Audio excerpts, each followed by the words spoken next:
Salve galerinha, beleza? LF aqui com vocês, canal LF Resolve. Nessa semana de reta final da UERJ, LF abriu aqui uma playlist que ele vai colocar algumas questõezinhas importantes de assuntos que vem caindo na prova da UERJ Exame Discursivo. Então, cada vídeo eu vou resolver uma ou duas questões para vocês, mas falando um pouquinho de conteúdo, porque lembra que LF não faz só gabarito, também passa conteúdo para vocês. Então, a resolução do LF Resolve é sempre assim, muito conteúdo além do gabarito. Então vem comigo, vamos resolver falar um pouquinho sobre eletroquímica, pilha e eletrólise. Vamos lá, vem comigo.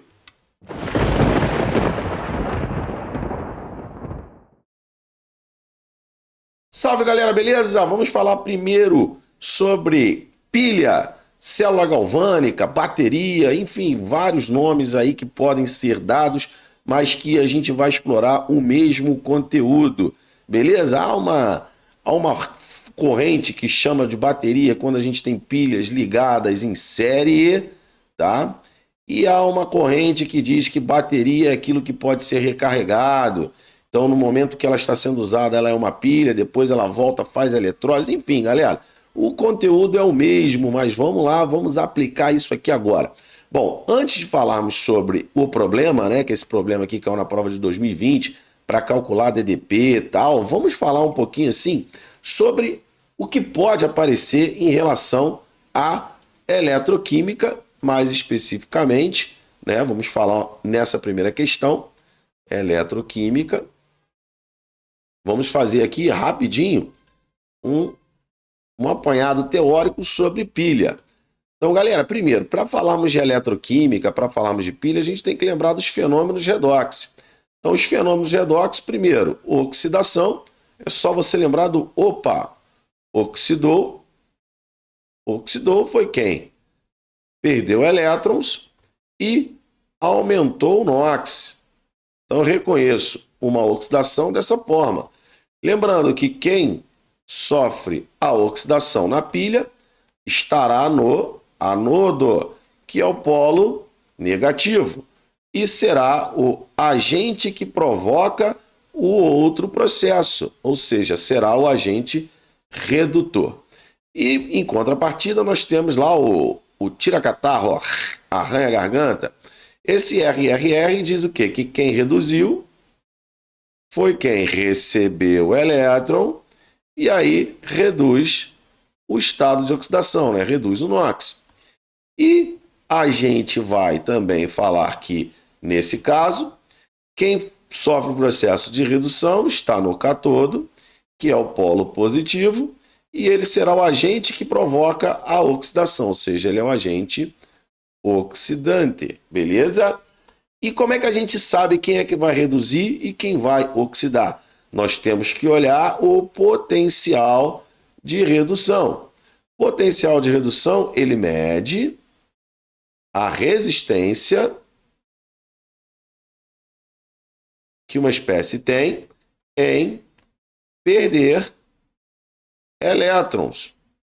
Então, se a resistência em perder elétrons é alta, tem uma dificuldade em sofrer o processo de perda de elétrons. Ou seja, tem uma facilidade maior em reduzir. Então, uma espécie com baixo potencial de redução já tem uma tendência em oxidar. Vejam que é uma tendência porque é comparativo. Então, ele vai dar o potencial de redução de duas espécies e você vai ver quem vai reduzir e quem vai oxidar fazendo essa análise. Mas pode acontecer dele já dar o processo de redução para uma espécie e o de oxidação para outra, que é o que a gente vai ver na questão agora que caiu em 2020. Então, nessa questãozinha aconteceu isso. Beleza, galera? Bom, e como é que a gente calcula a diferença de potencial, que é uma coisa que pode aparecer também? Se ele der para você os dois potenciais, tanto de redução quanto de oxidação, ou seja, os dois iguais, nós vamos fazer uma diferença entre o maior potencial fornecido menos o menor potencial fornecido, seja ele redução ou oxidação. Agora, se ele der, como ele deu agora nessa questão, que vocês vão ver já já, o de redução de quem reduz e o de oxidação de quem oxida, a gente vai somar os potenciais. Então, a gente pega o potencial de redução de quem reduz e soma com o potencial de oxidação de quem oxida. Então, a gente já faz isso. Bom, galera, vamos lembrar aqui que às vezes cria uma confusão. Ah, professor, não sei quando Oxidação é anodo, ó, só lembrar aqui, ó, vogal com vogal. Aqui é consoante com consoante. É o famoso CRAL, ó.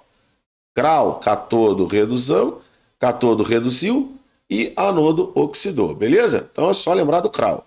Show de bola? Então, isso aqui é mais ou menos o que pode ser pedido numa eletroquímica envolvendo pilha. O que é pilha?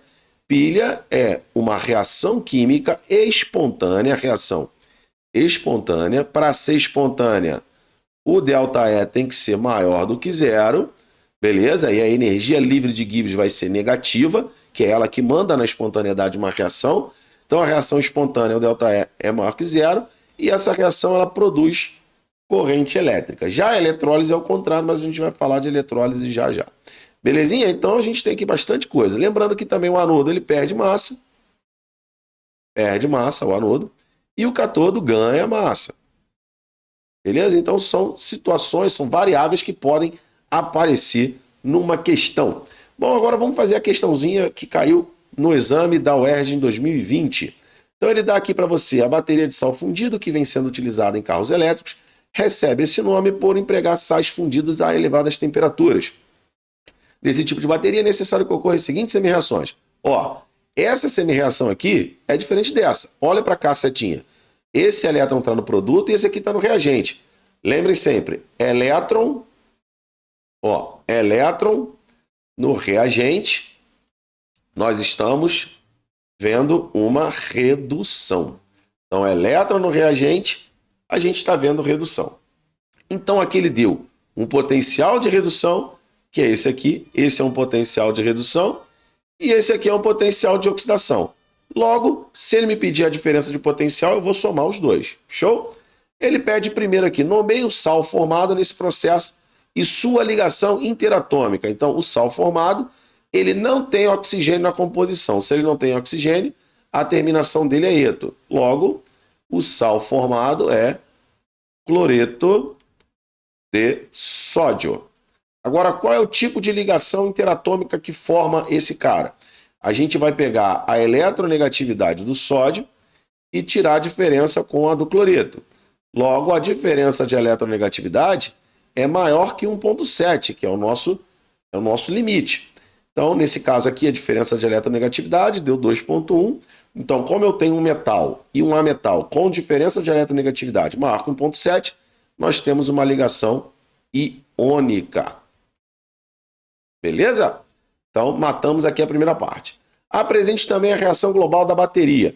Então, para eu apresentar a reação global, eu somo, vejo se os elétrons estão em lados opostos e somo. Estão em lados opostos? Em mesmas quantidades? Sim. Então, eu corto o elétron com o elétron até o intermediário aqui, que é o íon sódio.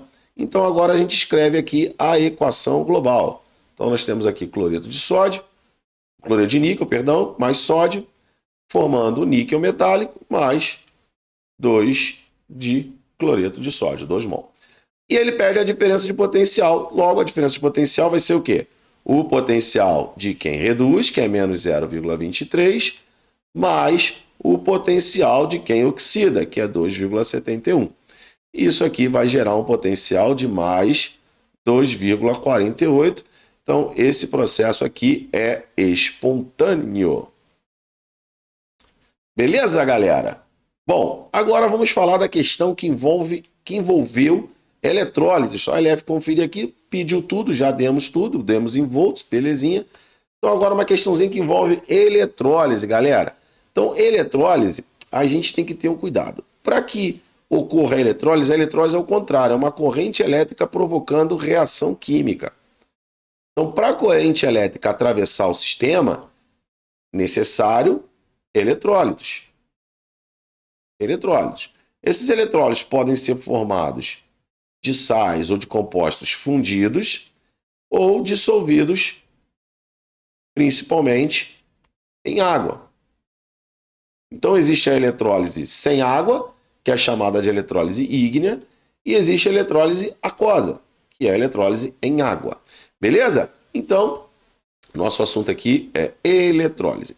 Então, galera, se for feita uma eletrólise em água, a gente vai ter uma disputa pelo catodo. Lembrando que catodo atrai o cátion.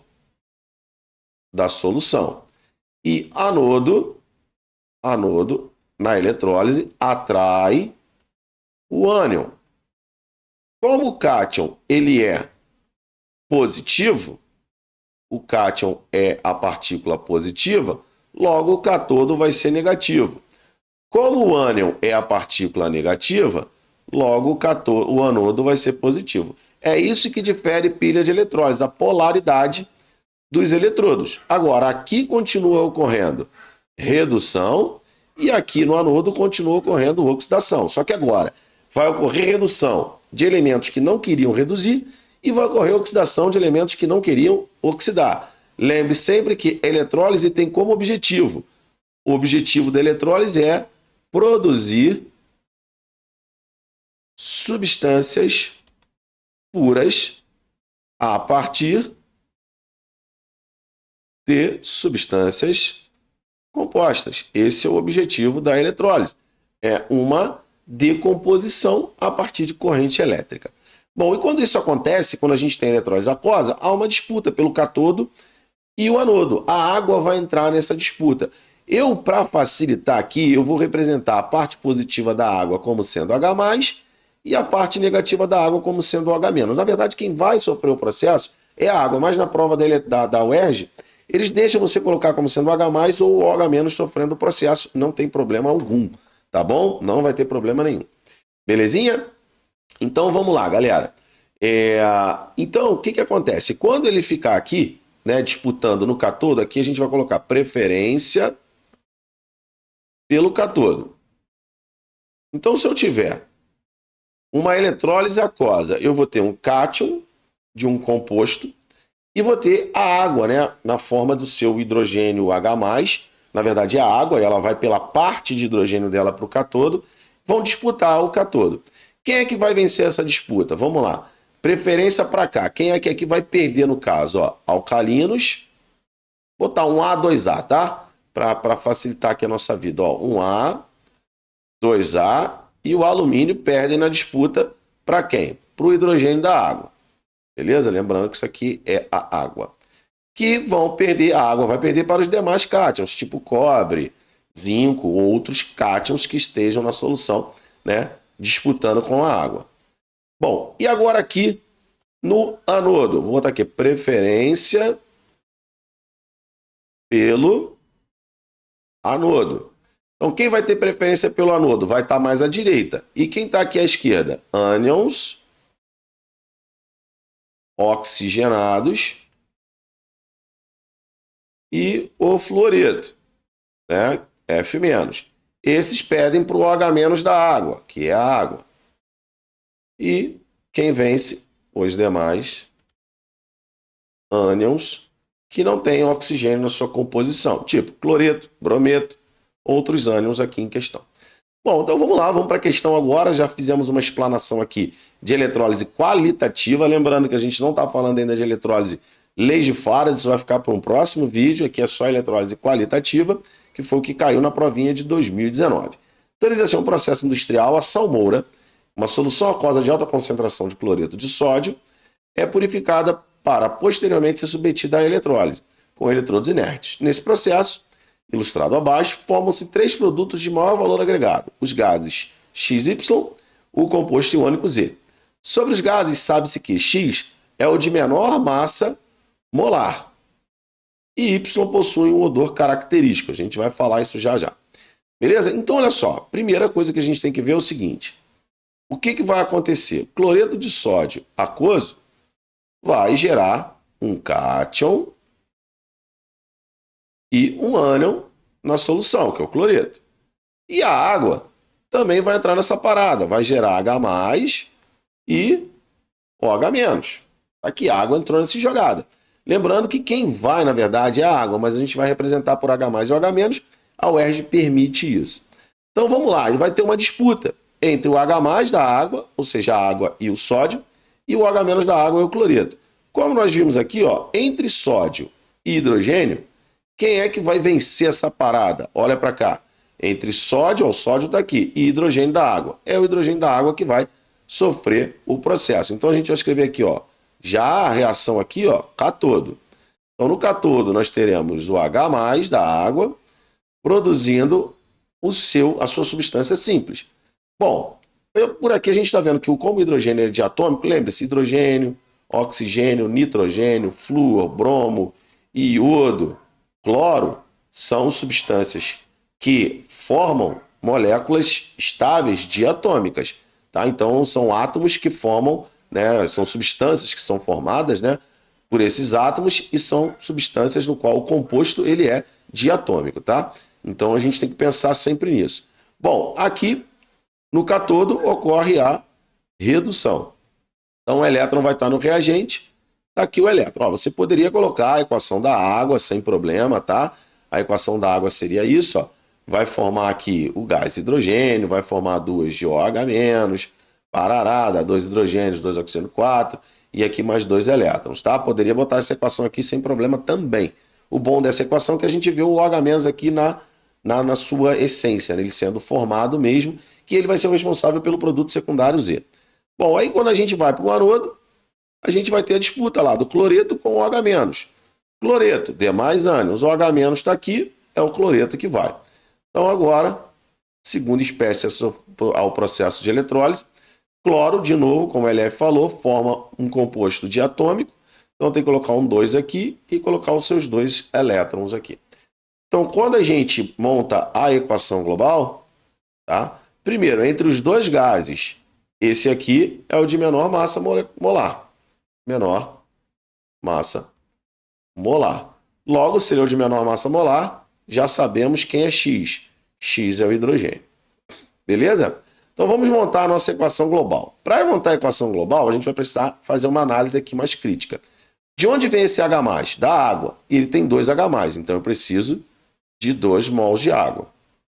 De onde vem esse cloreto? Do cloreto de sódio. Então eu preciso de 2 mols de cloreto de sódio, porque para essa equação eu preciso de 2 de cloreto. Beleza? Agora a gente coloca os produtos. Vai formar o hidrogênio gasoso, vai formar o cloro gasoso, são os dois gases que ele chamou X e Y, e vai formar o seguinte: o sódio do cloreto ele está livre, assim como a OH- da água também está livre. Logo, os dois se combinam formando o quê? O produto secundário aquoso, tanto é que depois ele passa por um evaporador para ele ser, né, desvencilhado da água e ficar na fase sólida, que é o hidróxido de sódio. Logo, esse camarada Z aqui é o hidróxido de sódio. Beleza? Então apresentamos as fórmulas químicas das substâncias X e Y. Mas a questão ainda não acabou, ainda tem um processinho aqui de estequiometria. Então, o processo de estequiometria, então vou aproveitar aqui o slide, ó, e vou pegar a minha equação. Eu repeti esse slide aqui do outro lado, tá? Ele está repetido aqui, eu só vou apagar esse, ó. Se você olhar aqui, ó, tá aqui o slide bonitinho, ó. Então, eu só apaguei aqui para eu fazer o cálculo estequiométrico que ele me pede. Então, eu vou aproveitar a minha reação já montada. Então, era necessário eu ter essa equação para eu trabalhar a estequiometria da questão. Então, uma questão que é típica da UERJ, vários assuntos dentro de uma questão só. Então, ele diz assim, ele quer que a gente calcule o número de mols da substância Y. Quem é a substância Y? É o cloro, o gás cloro. A partir de 360 kg de salmoura, que contém 65% em massa. O que é isso aqui? Pureza. Isso é pureza. E pureza a gente aplica onde? Na massa do reagente. Então a gente vai aplicar no momento lá da massa do reagente. E ele diz que admite a eficiência de 80% do processo. Esse 80% é o quê? Rendimento. Então a gente vai fazer o rendimento aqui no número de mols dos produtos. Beleza? Então vamos lá. Qual vai ser a relação que ele tem aqui, né, entre o cloreto de sódio, né, o cloreto de sódio e o cloro? A relação estequiométrica vai ser de 2 mol de cloreto de sódio para cada 1 mol de cloro. Mas isso eu estou admitindo um rendimento de 100%. Eu vou trazer para o rendimento real, que é o rendimento de 80%. Então, 2 mol de cloreto de sódio, 80% vai ser 0,8 mol de cloro. Então já apliquei o rendimento aqui. Agora, como ele me deu massa e está me pedindo o número de mols, aqui eu não transformo nada. Vou repetir 0,8 mol. Ele está me pedindo mol de cloro, então não vou mudar nada. E aqui eu vou passar para a massa. Vai ser 2 vezes a massa molar do cloreto de sódio, que é 58,5 gramas de cloreto de sódio. E agora eu vou colocar os dados do problema. Na verdade, eu vou colocar o que é pedido e o que é dado. Aqui é o número de mols de cloro que ele me pede. E aqui eu vou colocar a massa de cloreto de sódio. Lembrando que essa massa de cloreto de sódio tem um rendimento, uma pureza. Então eu vou aplicar a pureza aqui.